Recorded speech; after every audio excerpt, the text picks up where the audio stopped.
Музыкальное искусство является одним из ключевых и необходимых в работе культурно-досуговых учреждений, охватывающий и интересующий большую часть населения. В Устюртынском бурятском округе оно представлено такими видами жанра, как народное пение, фольклор, эстрадное пение. 26 августа 2020 года состоялся традиционный окружной конкурс исполнителей бурятской народной песни.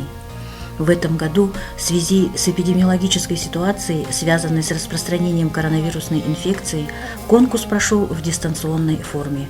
Конкурсные выступления в формате видео были заранее направлены в адрес организатора в 4 возрастных группах – от 7 до 13 лет, от 14 до 18, от 19 до 35 и от 36 и старше.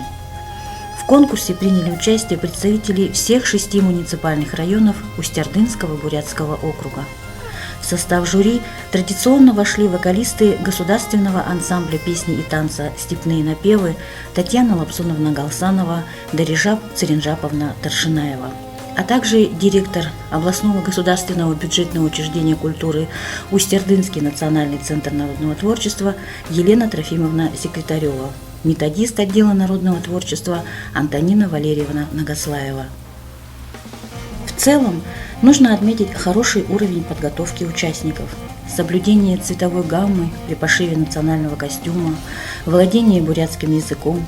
Появились новые лица, ранее не принимавшие участие в данном конкурсе, обновленный репертуар конкурсантов. Все это говорит о том, что несмотря на нехватку специалистов в жанре, низкую заработную плату работников культуры, работа ведется, сохраняется и развивается певческое наследие бурятского народа. В этом году в номинации от 36 и старше половина участников было представлена старшим поколением от 76 до 85 лет. Аутентичная манера исполнения, прекрасные голоса, образ теплой, нежной бабушки из детства восхитил всех нас. Победители и призеры нашего конкурса будут рекомендованы для участия в международном фестивале «Алтаргана».